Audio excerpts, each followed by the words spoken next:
Good morning, good evening, good afternoon, everybody. Thank you all for joining me. Thank you all very much, those of you who've liked and subscribed. I greatly appreciate it. Today's video is a lot. I see Harry is in Kiev, so I'll deal with that first, because he has actually said himself he had to ask permission of the UK government and his wife. Right, okay, I mean, yeah, he's got to ask permission of his wife for everything, hasn't he? Why has he got to ask the UK government permission to go to Kiev? I know it's a war zone, but I mean, if I booked a flight tomorrow to go, you know, from Malaga or Madrid to Kiev, if they do it, do I have to ask the UK government for permission? If any of you were to go to Kiev, would you have to ask the UK government for permission? I don't know. I know Foreign Office give advice, you know, advisory about where, you know, safe places to go and not. But why does he have to ask? That sounds to me like the UK taxpayer is paying for some sort of security. Now, I could be completely wrong about that. As I often say, I might be full of shit. But that's what it sounds like to me. And this isn't an insider said, a source said, somebody said, a person said. This is Harry said.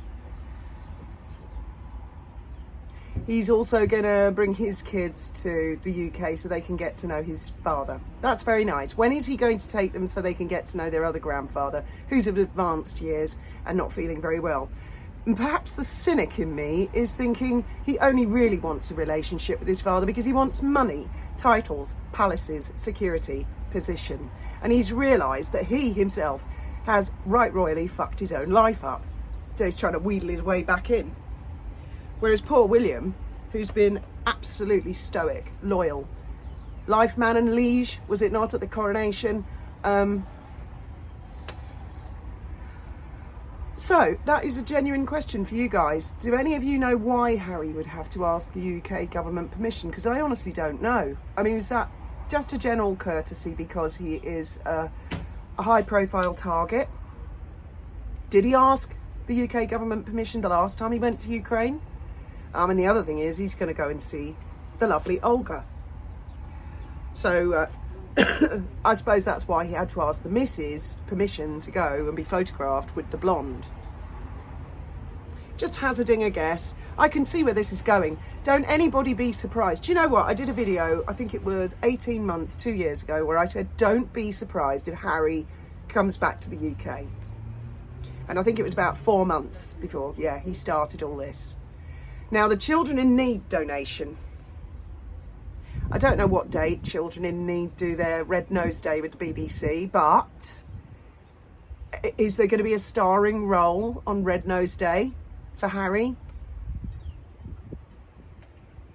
Think about that one, because that's coverage. That's BBC, like 'em, love 'em, hate 'em.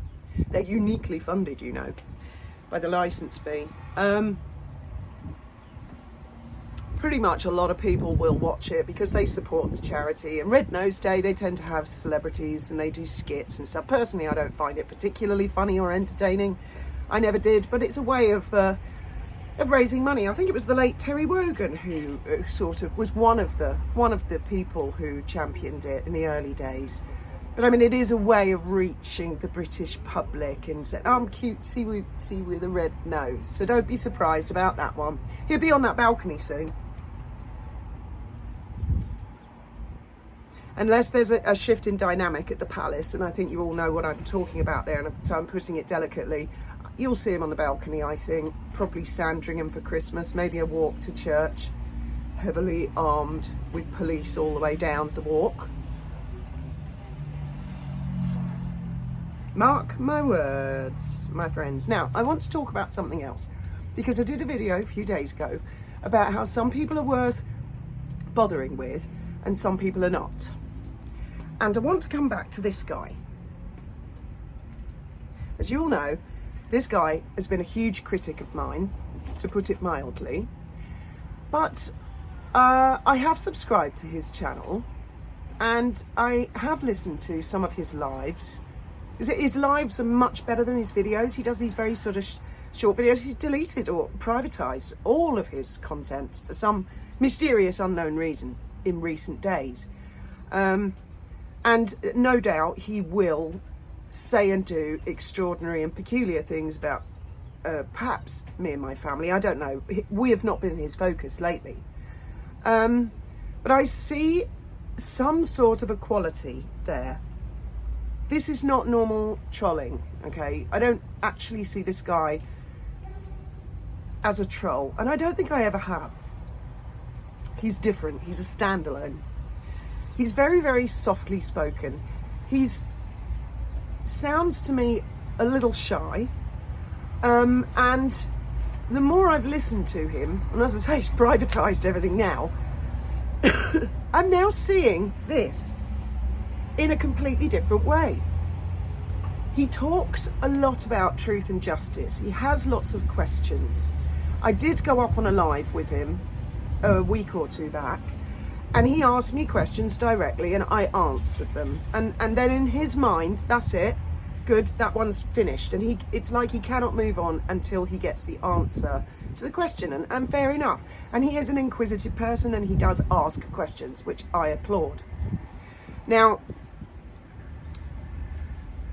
he did this live the other night and he had some sound issues and I think it knocked his confidence or something and he ended it. But he did say some extraordinary things during that live. He said that he had been in touch with Ellie Hall. And he made the point that it was Ellie Hall who contacted him first. Now, I have a recording of that live because as soon as he said the words Ellie Hall, I screen recorded. But I cannot play you that bit without his permission because he's the copyright owner. I suppose I could under fair use and fair dealing, but I'm going to extend him a huge courtesy here and I'm not going to use his content. But it did intrigue me. And unfortunately, he finished the live due to some sort of sound issues. So I never really got to find out exactly what it was that Ellie had asked him. He read out responses that he had sent to Ellie Hall, which included me, Trevor, Graham, and H.G. Tudor. And I'm not going to cover the H.G. Tudor stuff. Suffice to say that this guy he's right. Yes, Graham knew something, but he's wrong about the identity completely. It's extraordinary because until relatively recently, I mean, he had a much, much smaller following. And it appears that Ellie contacted him back then when he had a small following. I can only think, if it's true, I mean, maybe, I'm not saying he's lying because he has conviction in his voice when he says it. As I say, he's very softly spoken. I'll tell you what I'm beginning to think this is actually all about. I would guess he's about 35 years old, this chap. And I would guess that he might be the type of person who's into Comic-Con, which I adore, Marvel characters, the Masked Crusader. And I don't think he realised that it came over in a different way. Also, when he published a sort of a version of my son's birth certificate some months ago. That was really shocking to me. And I'm pretty certain that I have asked him why he bought, because you have to pay. In the UK, all those birth certificates, they're public, but you have to pay. I said to him, why did you buy Ben's birth certificate? And he said he didn't. I'm sure he said he didn't. So, and I'm now believing him. So who gave it to him?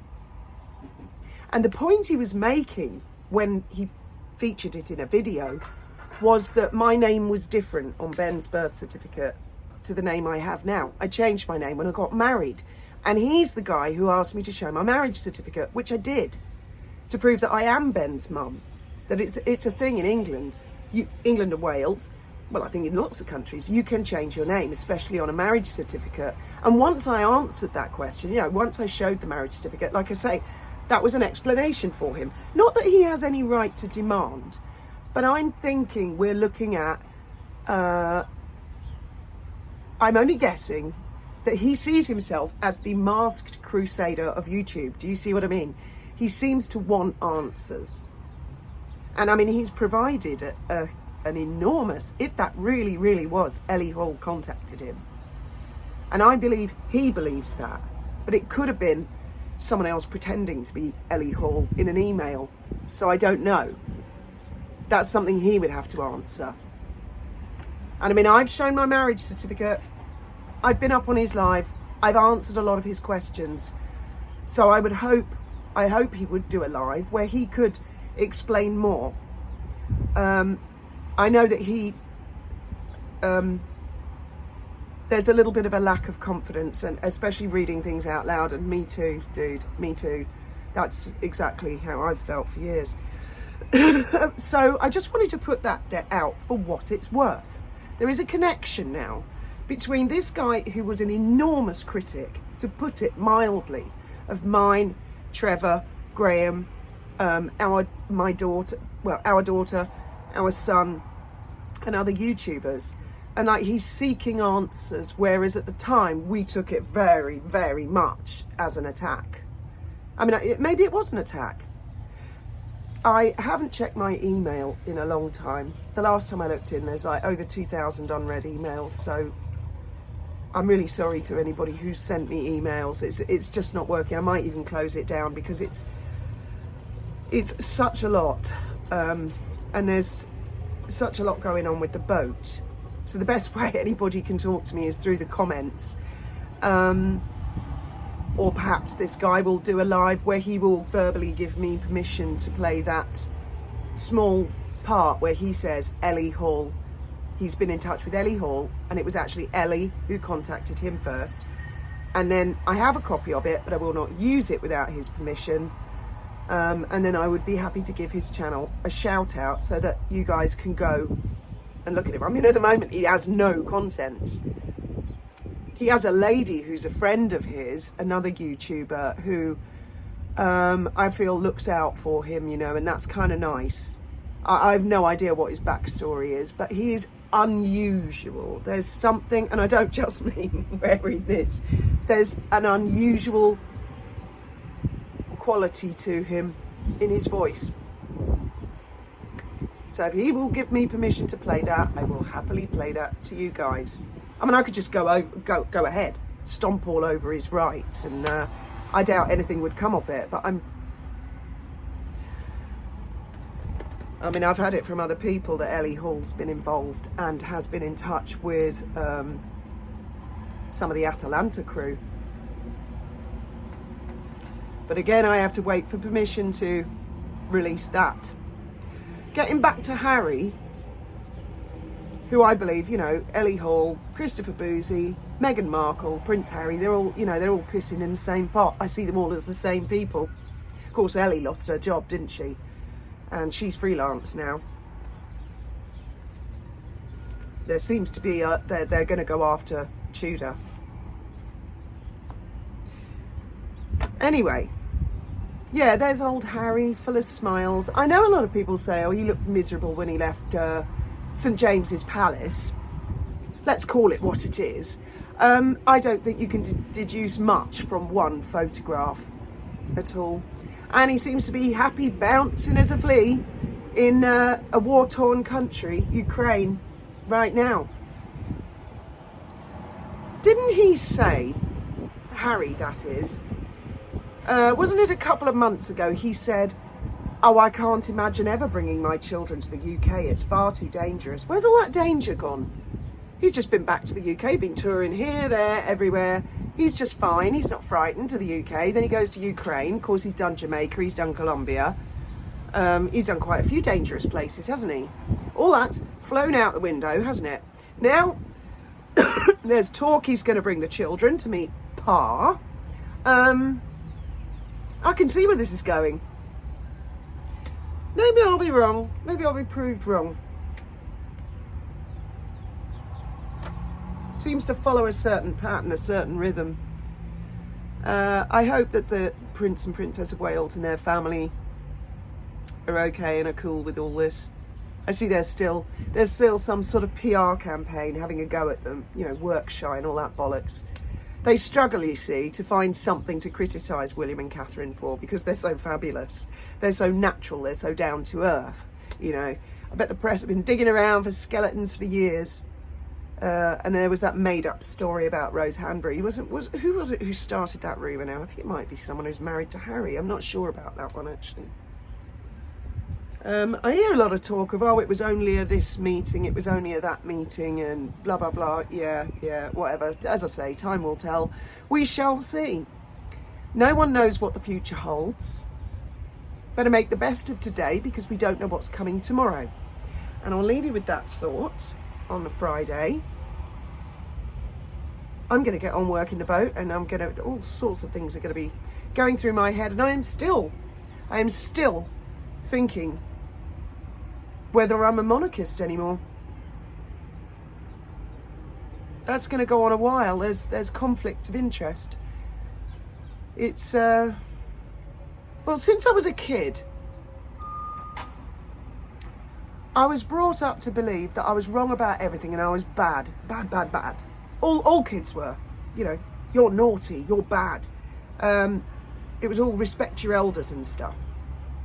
And I grow up and I'm my age and I see these people that were held in reverence, not just the royal family, you know. I mean, Jimmy Savile, for example, my gran would give me a clip round the ear if I said, oh, I don't like him, I think he's a bit creepy. Don't talk about Sir Jimmy Savile like that, he's wonderful, marvellous.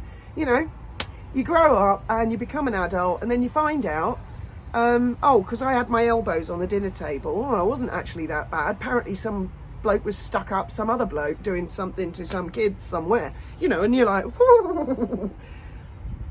And yet I was getting it in the neck for not asking, may I be excused from the table? So, I mean, I keep an open mind on that.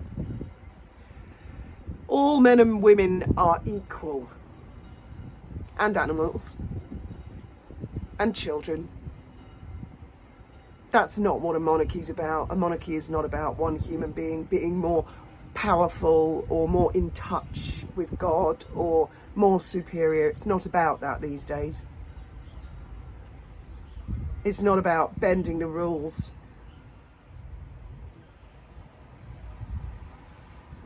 Well, those are my thoughts and opinions. Thank you very much for listening, and may your God go with you.